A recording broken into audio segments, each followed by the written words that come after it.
This is the Breakthrough Artists with CJ Lloyd Webley. I sent some questions over, but it's kind of up to you. If you're happy for the guys to ask whatever questions they want to. I've got your questions and I've been through them, and if whatever you want to do, but hopefully it'll be a conversation rather than a kind of a list of questions where you're like this. Yeah. And then what was everything like when you did, better for us to just talk rather than. Yeah, of course. That's amazing. That's even better. What are you going to do? You know what? Okay, cool. So first of all, I guess I'll just ask you the first question then, because most of these guys were born post 2000, apart from me and James. They have no idea why they're talking to me. Why am I sitting here? Why is man sitting here looking at Ainsley Harriet with hair? People have no idea who I am. It's a damn shame. We know who you are. We know who you are. You? You're the pioneer. You're the pioneer. I walk cold streets back in the day so you guys could stand on my shoulders, Dread. You get me? 100%. And do things. You could walk around doing theatre because I was on telly back in the day, picking cotton in the Blue Peter Garden. That's what I was doing. So, okay, I'm Lenny Henry. I've been around since the 70s. I'm from Dudley in the West Midlands, which is just up the road. I haven't lived there for a while, but I have a very big family. And my mum had like 24 grandchildren when she died, and there's now like 36 or something. Wow. I love big food. I was made a member of Dudley Library when I was 9 by my auntie. You must go to the library. Come, I go and join you to the library. So she joined me to the library. I love reading. I was very shy for quite a long time at school. And then I got bullied a lot. Wow. I got called lots of names, all the names, by these white guys. And then... Was it a predominantly white school then at the time? Black people at the school, but after the 11 plus, we were all like 12s. There was this one guy particularly used to pick on me every day, and I can't fight. I can't really fight. So I can pretend to fight. I can't really do proper, I can't do whoa. But so we'd be rolling around in the playground on the floor after he called me a name. And then one day I just said, I can't, something went click in my brain. And I said, you must really fancy me or something, because every day we're rolling around on the floor in the playground. Why don't we go out for dinner and a movie first or something? And then you can tell me your true intentions. And he went, what are you talking about? And everybody laughed. Everybody thought that was funny. And I said, yeah, man, we should go for a walk by the canal, or maybe I could meet your parents. And they laughed again. And then from that moment, from the minute I started to bust jokes instead of just taking a beating, my friends just... I had these little friends who had my back sometimes. They would kind of leave Lenny alone. Lenny's funny. Lenny's got talent. Leave him. And suddenly I had these people who were around me like a crew. And they were mostly white. Graham Willits. You still talk to them today? Pardon? You still friends with them today? Well, no, because the minute I won on the telly, I won a talent competition when I was 16. Yeah. And I kind of left home. And it was really funny because... my real mates, there's park mates and there's school mates, you understand? So my mates from over the park are still my friends today. I've known them for like over 40 years. And we talk on Zoom, we write letters to each other, we're still in touch. But none of my school friends really are my friends. School was tough for me, So these people were like a gang because they thought I was funny. But they weren't my mates, really. I went to 1 and 2 people's houses for tea. But they weren't my best friends. My best friends were from over the park. They're my ride or die friends, show up at 3 o'clock in the morning. I need some money and an airplane ticket. And they'll look for money for you so you can get out of the country. They're those kind of friends. Okay. Yeah. So, at school I loved art and music and English. English was my favorite. And I had a science teacher called Mr. Brooks, who was a white guy. They were all white, all the teachers. And Mr. Brooks was the one who saw that I could do stuff. And he let me go in the back of the science lab with a friend, and we had a reel-to-reel machine. And I guess today we'd rap or write rhymes and do that on tape. But back in the day, because of television and all the programs I used to watch and listen to on the radio, we used to do silly voices and do impressions and all of that. And we'd record them and then we'd play them to our friends and they would listen. We'd charge them, 2p to listen to the tape or something. And Mr. Brooks was cool. I once saw him disarm Lenny Higgins. Don't mention that name, by the way. But this kid on record, so this kid went to attack him with a knife, and Mr. Brooks just went, puh, puh, puh, puh. And we were like, yeah, Mr. Brooks is a don. He was when them teachers like bust Bruce Lee, and he'd obviously learned it when he was in the RAF as a young man. But we were all really respectful to him after that because Lenny Higgins was a hard case. And in the middle of all of this, when I was about 15, my friends from the park, who were called Greg, Mac and Tom, and I had black friends and people in my family that were black, but the people that I made friends with were white because I think my mum wanted me to integrate. They were the ones, you need to meet some white people and get on with them because otherwise you're just going to get tump every time you go out the street. So what was the culture like then? Because, us guys, I guess we still know about the kind of barriers and the things that are going on, but it must have been much different back then. Yeah. If your mum back in the day, you could get people spitting at you in the street. You could get people calling you names in the street, or if you went to a shop or something. I mean, it was horrible. And it was like Dudley, my head teacher, Mr. Evans, said, well, the thing about Lenny is he went to a racist school in a racist area. That's where I lived. Wow. Most people. Now so why some teachers were stink. Now but back in the day when you're a kid, you're just a kid, right? You don't really realize what's going on when a teacher backhands you or when a teacher says something sarcastic. You don't realize now we know that's a microaggression. They're not supposed to treat kids like that. My mom came to school 3-4 times. I loved it when my mom came to school. You could hear her coming from miles away. It's all beat my son. And she'd march into the head. She wasn't scared of nobody. Tell you the reason I've got the tenacity I've got is because I saw my mum march into school, bang her fist on a table and say, you treat my child with respect, otherwise I'm coming back and I don't care who you are. I will knock you out. My mum didn't mess around. Yeah. So there's a question later on where you say, my mum was my role model. Yeah. I didn't see anybody disrespect my mum ever. My dad never came to school. Sure, what may I go to school for? My mum was the one who came to school to sort things out. She was serious. Yeah.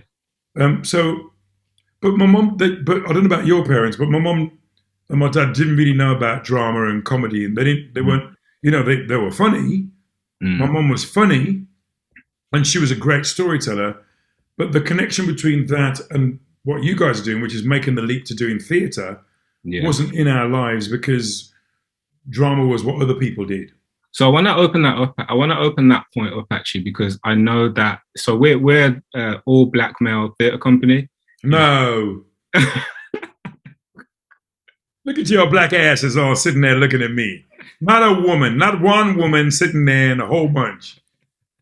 You were an all-male black theatre company. Yeah, of course you are. Yeah. So I need to get some women in there. Soon come. We'll bring the women soon. We'll do some collaboration. But for the time being, we're steaming. How long have you been going?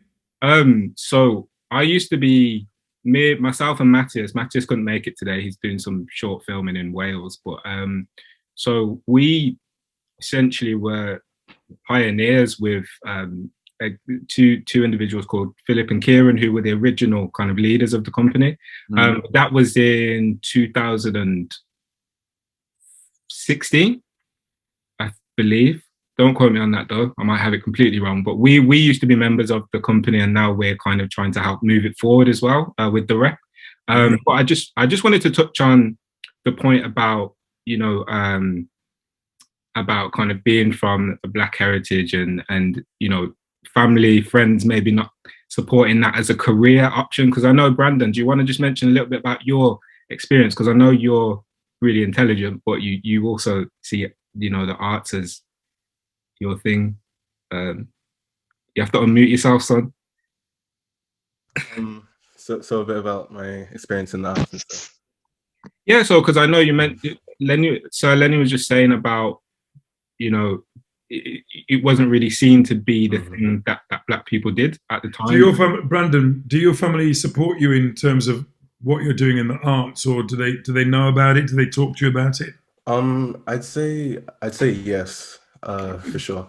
I think my journey, like, to joining the rep and to later joining Lightpost, that came directly from my father, trying to like find stuff for me to do over summer and stuff that was drama related, and that's how I ended up joining the rep. So I would say that I definitely have support from them in that. Good. That's good. We should be proud of our connections to the arts, you know. I mean, Black people have been doing arts since time. You know, we've been putting on shows. The Egyptians, not the Greeks, the Egyptians did the first play. Do you know what Egypt is? Africa! It's near. It's at least, it's 2 bus rides away, but it's near. And we have Black theatre in our blood, and we shouldn't feel a way about theatre being not for us just because of what we see on television or in the theatre all the time. Theatre is us, whether it's, you know, Horace Ove or Mustafa Mature or Norman Beaton or all of these pioneers. We have every right to go, this space on this stage is mine, because we have a heritage. So we should be proud of our involvement in the theatre and telly and movies, because it's part of our existence. Since our parents first came to this country, there have been Black people on television doing things or in theatre doing things. It's just, you never heard about it. And they probably weren't as supported by the local community or by the arts foundations as they should have been.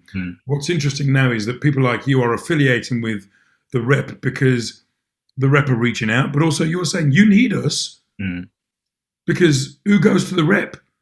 The rep, when there's a Black show on at the rep, people show up. Yeah. So they need to support that. And you need to feel proud of your involvement, because when you step out and do your show, Black people will walk through. When I did a show called Rudy's Rare Records. I did a radio show on Radio 2 called Rudy's Rare Records, and we wrote a play. Paulette Randall helped us to develop it. The rep co-funded it with Hackney Empire. When we come down to do it at Birmingham, you couldn't get us. My family were going, you can't get me into the show. My family couldn't get in. Black people will support Black arts at Birmingham Rep. So, you know, this is why you guys need to be there, because if it's good, if it's funny, if it speaks to young people, if it speaks about what's happening on the street, if it touches people in the way that other things don't, people will support you. And it's just worth saying that. Sorry, Brandon, I've talked too much. Never. We'll happily listen to all the gems that you're dropping. I wanted to ask, actually, so because you're such a like positive person, like even when you just come into the room, there was no like airs or graces. It was just like, wow, like this guy's. I actually text my wife and said, yo, you need to come up here and then honey, get up here. I'm talking to a really nice Black guy on the Zoom. I don't know who he is, but he's great. Thank you. We know.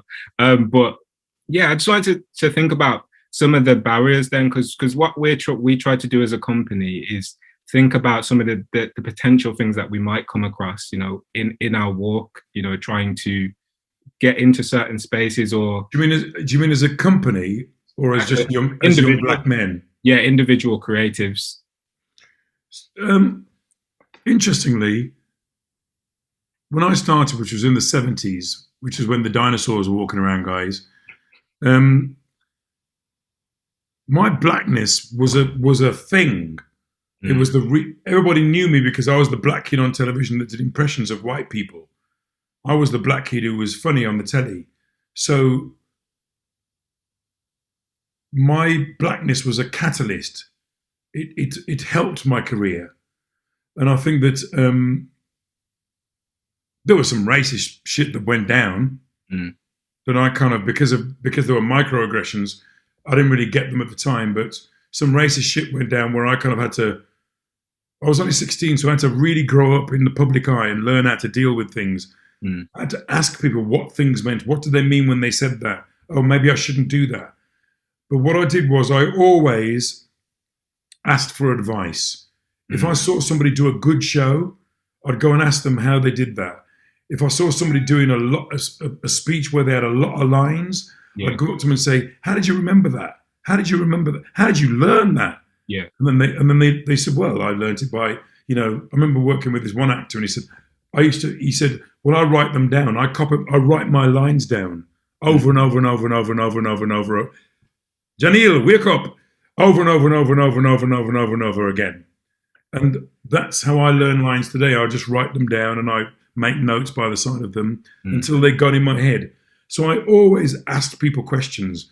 And that for the first 10 years of my career, that's all I did. Yeah. And I had a lot of failure. And there's a question in one of the things where you say, what happens when you have setbacks? And to me, if you have a terrible show, you can't treat it like you've been a failure. You've got to just treat it like information. Yeah. Information is power. So you sit down, all of you, and you go, what went wrong? And you go through everything that went wrong.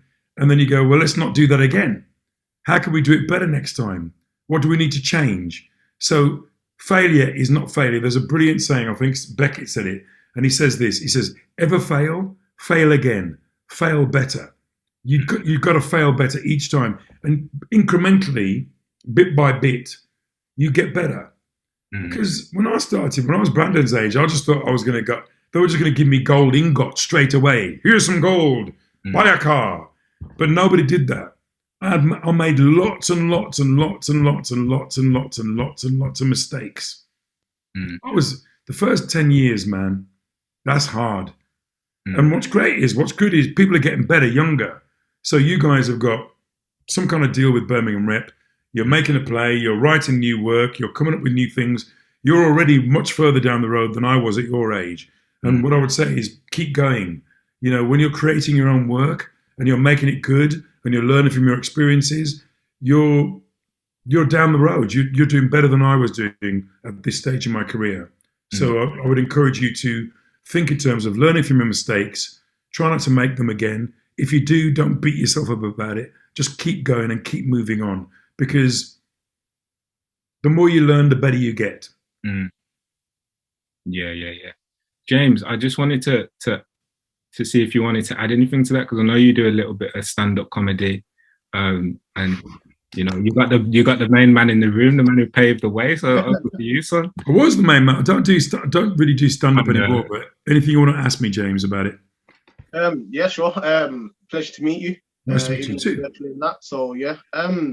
Now, it's just interesting hearing some of the things that you've said.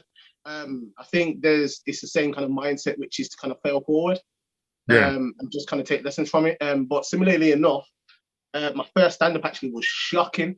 Like, oh my God, it was shit. Like, it was terrible. Now, listen, I'll be real, I'll tell it. So it was in Wolverhampton, at the old cinema. I don't know what it's called, by the train station. But anyway, did the show, and went absolutely horribly wrong. And that was because I thought, you know what, I'm funny within my friends. I'll just go on stage, grab the mic, it'll be fine. It wasn't fine. And then from that point, I was like, kind of cool. What did you do? What did you do leading up to that show? Was it an open mic or something? It's literally, So one of my friends just kind of popped me up and said, listen, we've got a showcase. I think it was Tanya Moore, Axel, I think Shabba might have been on it. And then they said they're going to do 2 open mic nights for locals. Did you do any preparation for it at all? And this was the point that I was going to get to. I literally... It's a damn shame. Yeah, I know, this is what I'm saying. Like, I did no prep. So I did no prep. Thought, yeah, I'll be fine. Went on stage, and as soon as I stood there, I'm like... And yeah, it was madness. So I fluffed my way through it for about, I don't know, maybe 15 minutes. Came off stage, and I was just like, never again. So I did another stand-up after that, and I made sure I wrote down everything. Like, I got a book now where I write down my material and I'll go over it and I'll record it and so forth. So basically, same kind of thing, which is just to fail forward. And stand-up is an art form, and I didn't realise that until I started to listen to and it's probably not fashionable to say this now, but there's a guy called Bill Cosby. Do you know Bill Cosby? Oh yeah. I used to listen to Bill Cosby album. A white comedian gave me a Bill Cosby album and said, "You got to listen to this." And so, why are you telling me who I should listen to? And then Bill Cosby was one of the funniest men who ever lived. The way he told a story, sound effects, voices, virtually no punchlines, just funny stories. And then from then I started to listen to Richard Pryor. And to me, Richard Pryor was the person that I most wanted to be like, because Richard Pryor, when he was brilliant, was unashamedly black on stage. And because we live in a predominantly white country, I found that very difficult to be my true self on stage. I was always having to translate my life experiences for a dominantly white audience. Do you know what I mean? I was always having to go, in my community, this kind of thing happens. It's kind of like I was always having to kind of explain my blackness, Saturday soup, hard food, licks. I was always to explain that shit to people. Yeah. Whereas Richard Pryor would just do it. And I always admired that. And I always admired his honesty. And I kept thinking, well, to me, the reason why I like Richard Pryor is because he's painfully, almost forensically honest about his upbringing. His mother was a prostitute. His dad was a pimp. His grandmother ran a brothel. He shot a guy. He stabbed a guy once. He talked about everything on stage and didn't feel a way about it. And he made things that were tragic really funny. He didn't just go, "Oh, I'm going to write some jokes." He went, "What's, like a lot of black people, what's really serious in my life that I can make funny?" He was the first person to talk about the difference between black people and white people. Now, when you go and see a comic, when you go and see black comedy, they always talk about black people do this, white people do this. Richard Pryor was doing that shit in 1973. Richard Pryor was doing Black Lives Matter humor before Richard Pryor did a thing of white people have a different relationship with the cops. If a cop stops a white person in the street in his car, the white guy's going, "Hi, Officer Timpson, going bowling this evening? Happy to be of help." If you stop a black person, the black person's going, "I am reaching into my pocket for my license because I don't want to be in no accident." And he said that in 1974. Now, come on, that's relevant today. Richard Pryor was doing jokes about the police doing the chokehold on black people in 1978. So to me, Richard Pryor was way, way down the road. But what's great now is we've got black comics now, Mo Gilligan, Jeannie Asheray, London Hughes, who are forging ahead, and they're becoming role models. It's not me anymore, it's those guys, because what they've done is gone, "You don't want my talent? I'm going to go to the States." They've done that. But, there's a black comedy circuit here now. So if I was starting out now, I'd go on the black comedy circuit. I'd go online. I'd upload myself. I'd do silly characters and upload it. That's what I do now. But it's good. I think it's nice to be able to pass stuff on. Practice, prepare. So make your friends laugh. That's really important. But be prepared to go on stage and have the audience not be your friend. The day you make an audience of strangers laugh is like a huge baptism of fire. So I was just going to ask, so just on that thing of authenticity, how do you know, is it about always being authentically you, like as in unashamedly black in every kind of situation, or are there times where you have to tone that down, or well, they used to say that. I remember Jeannie Asheray told me a story the other week. She said she used to do black stuff for the black audience, and then when she did a white gig, she would change the material and do something else. And then this guy she wanted to be a manager came to see her, and he was watching the show, and he came to a black show, and he'd only seen her do white shows. He came to the first time he came to a black show, and he heard the audience reaction. He went backstage afterwards. He said, "How comes you're doing this stuff only for the black people? You got to do that shit for the white people." That's the funny stuff. So when she was authentically herself and talking about Nigeria and talking about living in a black neighborhood, that's when she got the biggest laughs. And he couldn't understand why she wasn't making that happen for the white audiences. And the minute she learned that, the minute she could be her honest, authentic self in front of an audience, she blossomed and became the best comedian she could be. And I think that's work as well. You know, if you're making plays, I've just written a one-person show about the Windrush scandal, and I based the character on my brother Seymour, and I talked to Seymour about these things, about when he came to Britain and what it was like, and did he have his passport? Did he have his landing papers? What was it like being in?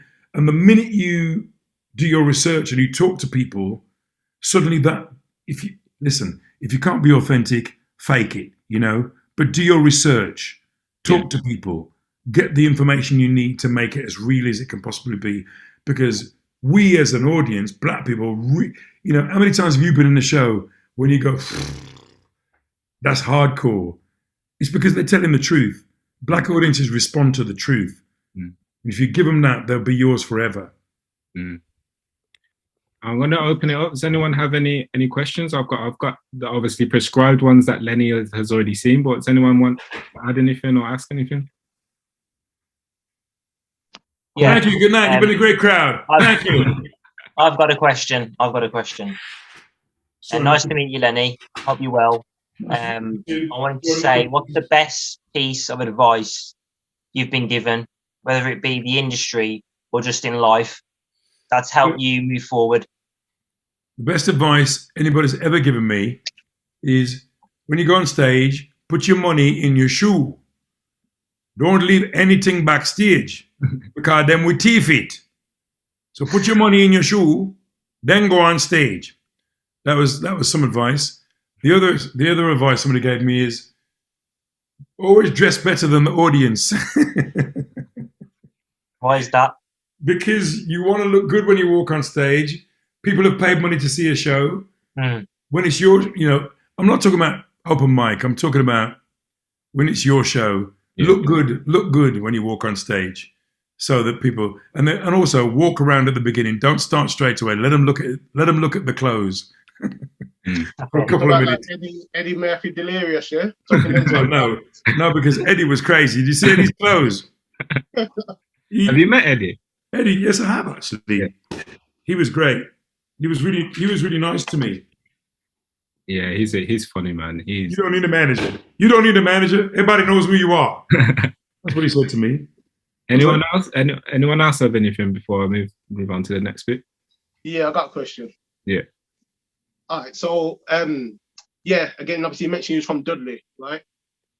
When you start to kind of grow and do your thing, what was that transition like? How did you kind of make that transition to start working with people from London and so forth and so on? I had to learn really fast. I had to learn how to learn lines. I had to learn not to just rely on what I knew. I had to be open to learning new things, because the minute I got to London, I was having new experiences like this. And I was 16, 17, 18, and it was like, I had to really learn to slow down and just take my time and learn and ask questions. There's nothing wrong. The best advice I could give you is, if you don't know something, ask. You know, if you don't know something, ask somebody. Try and find somebody who's experienced, you know, and write a fan letter to somebody. If you admire an actor, you know, and you think they're good, write them a letter. Hello, my name is Brandon. I saw you in such and such the other night on the telly. You were brilliant. Have you got any advice for me? I want to do that. You know, write a letter. There's nothing wrong with that. I hero worshipped lots of people, and when I met them, I'd tell them, and they would always give me 5-10 minutes and say, well, I started like this, or blah, blah, blah. You know, do you remember a television show called Desmond's? Yeah. I knew Norman Beaton because I was in a television series with him, and Norman would always sit down with me and recommend books to read and plays to go and see, movies to watch. You know, if you've got Netflix, you can watch every black movie ever made. Watch as many movies as you can. Go and see as many plays. You know, I never went to see a play until I was 20. Go and see as many plays as you can, because you learn stuff. You learn about stagecraft. You learn about acting. You learn about direction. You learn about lights. You learn about where to stand. You know, you learn why this moment is more important than that moment. You learn about why she takes center stage at that moment and why you've got to support her. learn about volume, dynamics. You learn about lots of things. And when you go and see plays, you learn all of that shit all at one time. And you take it in. You don't think you're taking it in, but afterwards you go, oh yeah, I remember that. Best place to be to learn things is the rehearsal room, because you're watching each other. And if you've got each other's backs when you're in rehearsals, then when you're on stage and you're looking at each other, everybody knows you've got each other's backs. Everybody's as important as each other, and the play's the thing. And as long as everybody understands that the play's the thing and you're all supporting each other, the play will be great. Amazing. I know there's a couple of people in here that some are kind of tussling with the idea of drama school and things like that. Would you say that getting that actual practical experience, being in rehearsal rooms, going and seeing plays, that is equally as valuable? Or yeah, if you can afford it. I mean, a lot of people can't afford it. There's a lot of people write letters to celebrities saying, please help me go to drama school. It's only 15 grand a year. And I think that what I would say is that if there's any theatre near you or theatrical establishment, or if you know a director, or if you know somebody who directs plays or whatever, you bother them. You say, can I come and make tea? Can I come and be an intern? Can I come and watch rehearsals? You go to that place and you try and get your foot in the door, be around, have them know who you are, until eventually they go, yo, Janelle, come here, man. Go and photocopy these plays or whatever. And then you get to be in the room. You don't have to go to drama school. You can write your own play. There's a guy called Tony. What's my man who wrote Our Girl? Well, don't put me on the spot now. Anyone got that one? Hold on.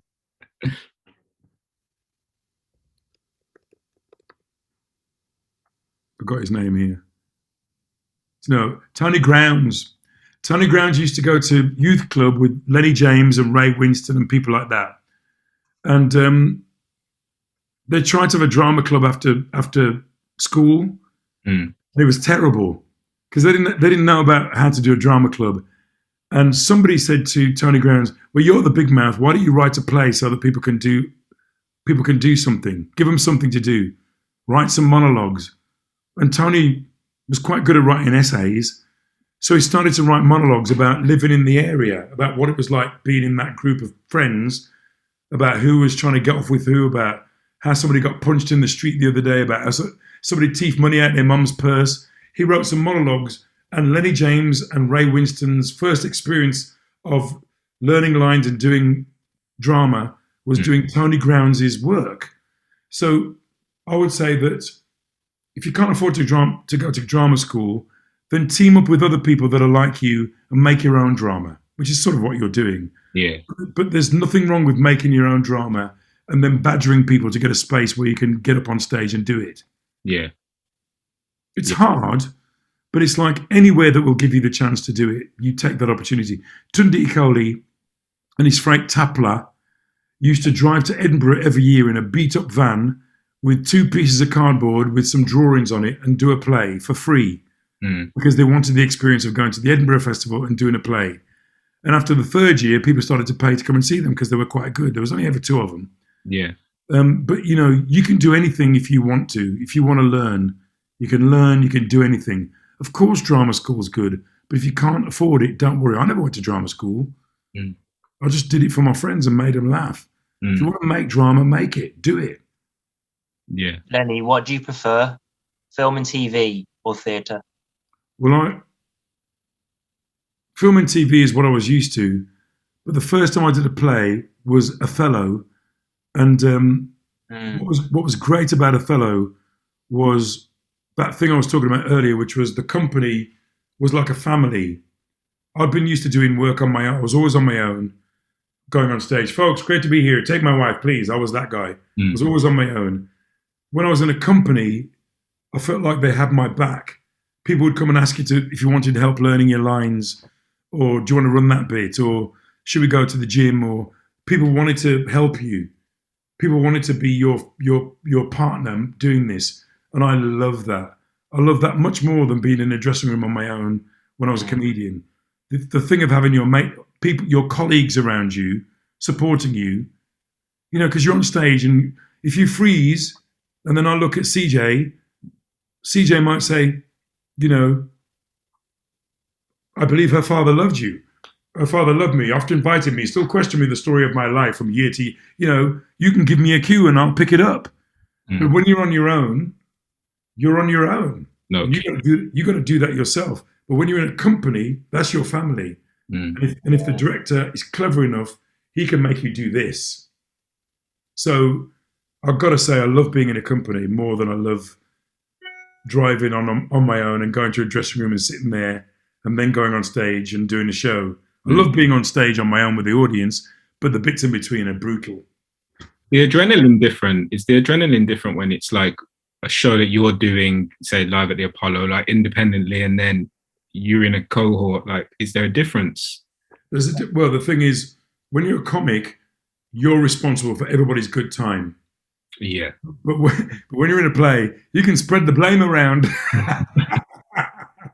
Yeah, it was Jamil's fault. He got that line wrong, and everything fell apart. You know, you can blame your partners when you're in a play, but when it's you on your own, it's just you walk off stage and it was your fault. Really, never blame the audience. Wow. When you're in a play, you come off stage and then you get notes afterwards, and the director says, "Well, we need to work on this bit." And then you come in early the next day and you run it until it's better, and then boom, you go on, and the next night it's a bit better. And that's all you're looking for. You're looking for it to get better, piece by piece. Yeah. So I just wanted to ask. So I've written a play called Constructed, which these guys are going to be performing on the main stage at the Birmingham Rep. Woohoo! First show that's going to be opening the Birmingham Rep. So when is that happening? That is May the 20th. The week, guys, help me out. I forgot. May 24th. Come on, brother. No, it's the week of May 24th, but it's the Thursday, Friday, and Saturday. 29th. That's it. Socially distanced. Yes. Well, actually, we should be. Don't quote me again, but it should be a little bit more lenient now, because we've been rehearsing before lockdown. We were rehearsing heavily socially distanced. It was very difficult because the play is about a company of construction workers, that are trying to rebuild their foundations. But and that's very much about movement. It's about I wish Matthias was here to explain a little bit more about the movement. Who wrote the play? I wrote it. Why do you need Matthias to explain it then? No, because of the movement element. Okay. He's directing all the movement. What's it about, the play? Sorry, it's about some construction workers. What happens? Yeah, so essentially there's two best friends, Rod and Cal, and essentially there's the opportunity for employment, and they, you put me on the spot now. I can't. There's an opportunity for employment, and there's loads of workers that have been there for such a long time and all want that opportunity. Are they all black? Yeah, they're all. It's a company of black construction. Wow. I've never seen it. I've never seen very many black construction workers. It should be interesting.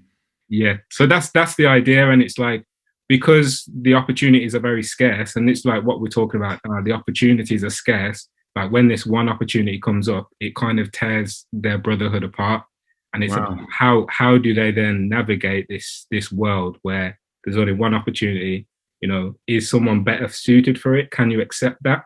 Or are you going to allow it to break the brotherhood? But that's a metaphor for a lot of things these days, because not necessarily the best person for the job gets the job, right? That's it. And interestingly, I was just talking to somebody about this the other day. When you're a person of colour, what tends to happen is they talk about your employment in terms of a risk or giving you a chance. And all you want to do is the opportunity to show how good you are and why you deserve that job. That's it. But when they put it in those terms, well, we'll give you a chance to see how we're taking a risk on you. That slightly knocks the stuffing out of you. Yeah. It's like, well, you're giving me a chance. I'm really good. Why don't you just let me do my job? I don't want to be the risk. That's it. So, those are good issues to be talking about in the 21st century, I think, particularly for a black theatre company. Yeah, so it's a black-owned construction site, and he wants to hire someone internally, but he gives someone opportunity. They don't take it. Somebody else takes it, and that person who it was offered to now has an issue because he's saying, "Well, I didn't take it because of X, Y, and Z. So I really love the way, you know, these guys are really embodying their characters as well. And, you know, there's going to be a digital capture as well. So hopefully we can send that to you and you'll be able to watch it. But I'd love that. I'd love to see that. In fact, we're going to watch. I think we're going to watch the Adrian Lester, Danny Sapani play. Yeah. It's like. Have you heard of this play? Him, Hymn. He's directing it. No, somebody else has directed it, but Adrian Lester's wife, Lolita, has written the play, and it's a two-hander, and it's two black guys on stage. You got to love that. Mm-hmm. And I think it's about two brothers, and that's worth checking out if you haven't. It's live streaming at the moment. Him, yeah? Yeah, it's Hymn. Okay. But I want to do more theatre. I miss it. I guess everybody's missed it. Yeah. I miss the camaraderie. I miss the kind of foolishness at lunchtimes, and I miss the buzz of everybody working towards the same goal. Mm. And I think that's what we as performers need, you know. We need to be in a family where we're all working towards the same goal, where we all want each other to do well. Yeah. I think that if you're working in that environment, you can achieve anything. Yeah. Yeah. And there's always... I'm very aware of, I'm sorry, but I'm very aware of time. Yeah. And there's big food on the table, and I am hungry. And as a black man, I need to eat some dumpling and some green banana and some hard food. You know the bone where you have to eat the meat off the bone? Yeah. I'm that kind of hungry. Well, does anybody have any final questions to wrap up? Anything you like? Anything you like, guys. Before I eat when they chop up the curry goat and it's on the bone and you suck the marrow out, before that, if there's any last questions you want to ask, please do so. If you haven't spoken, now is your time. Jerome, Ibby. What advice would you give your 19-year-old self going into the industry? Don't sign anything unless you let a lawyer look at it first. You know, when somebody goes, "Hey, just sign this. Don't worry about it." Worry about it. Find a lawyer that can read it. Go online. Find out what a fair contract is. If somebody comes in and goes, "You're really talented, Janelle. Look, here's a contract where I take 45% of your..." That's not right. They're not supposed to take 45% of your wages. Unless you show that to somebody, you're going to get gypped, and you don't want to get gypped. We're in the 21st century. Slavery is over. You need to learn about your rights and get people to respect you as a human being. Nobody gets 45%. Nobody gets 33.3%. People get 10% if they're lucky. Learn about what you should get paid. Learn about what people get paid for what they do. And respect each other in the workplace. You know, that's all it is. I hope you're listening, Jerome. Don't be getting fleeced out of your money. Any other questions? Ibby, aspiring actor, come on, this is not the time to freeze. Come on, Ib, you can ask me anything you want. Sitting there with your mute on. Nice to meet you, Lenny. Nice to meet you too. It's been a pleasure listening to all your advices and techniques that you said throughout the session. But I think I've got one question, and that question is that as a young black actor stepping into the industry, there are so many, like for myself, like I've seen so many opportunities that came up to me. But then at the same time, working with those people in the company, like I've been in a situation where I got a negative feedback where I'm in the same company as them. But like what do you think should I do when I'm approaching a negative mindset person who I'm in the same company as them?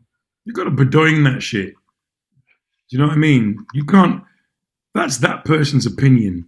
The opinion of yourself is, I am mighty. I'm not going to let anybody's words or intentions put me down. Your intention is to do your best work, to learn your lines, to embody that character with as much honesty and authenticity as possible. Your job is not to listen to anybody's negative feedback. Your job is to listen to it and, of course, that's that person's opinion. If there's anything in it that you can learn from, great. But you don't have to feel like you're beaten up by that opinion. That's one opinion. Definitely, yeah. You know, do your work. Do your work. Work as hard as you can. When you get out on stage, smash it, and then let them give you negative feedback. Yeah, You know, definitely. feedback is only feedback. Yeah, Criticism is only criticism. You know, and you can either be crushed by it, or you can absorb it and go, yeah, I see what you're saying. I'm just going to go and work on it over here and see how I get on. Watch me next time. Don't take, you know, that's their opinion. That doesn't have to be your opinion. Don't take it personal. It's business. yeah, definitely. Thank you. Appreciate it. So, Sir Lenny, I just want to thank you for giving up your time to meet with us. You could be anywhere right now, but you've chosen to be here with us, and we really appreciate it. I love you guys. Look at you. I've never seen such tawdry hair in my life. I hope my hair's okay. Brandon's having a bad hair day, so he's not even blood of mercy. Not even Quam. That head has not seen Quam since Jurassic times. You make Ahmed look clean cut. Gilam. Listen, you guys have been fun. It's been nice to talk to you. Don't forget to send me the play. I'd love to see the play. And you guys should all be writing. You should all be writing. Definitely. Keep a journal. I write a journal. That's my journal. I write in it every day. Ideas, jokes, thoughts. If I see something on the telly, I go, that's a good idea, and I write it down. If I see a news thing about black people, why don't black people want to go and have the COVID jab? That's an idea. What was that thing about black people in such and such? I write down every single idea in your journal every day. Even if it's for 10, 15 minutes, just write shit down. Because when CJ or another colleague goes, what ideas you got? You can go, well, blah, blah, blah, blah, blah. I had this idea about old people in a nursing home not wanting the COVID jab and they're black because they remember shit. That's a good idea. Let's talk about that. You know, I write everything down. I write every day. Never used to. I used to make lists, but now I write things. Making lists is good, though. Fabulous. You know what? We could chat to you all day, but you've got Corrigo and you got bone marrow to be sifting through, so we don't want to keep you any longer. But I'm going to suck a neck bone. It's been nice talking to you guys. Take care of yourselves. All right. Get it. Take Good care. luck with your play. Thank you. Thank you. Smash it. Yeah. Take care. Bye. Bye. Bye.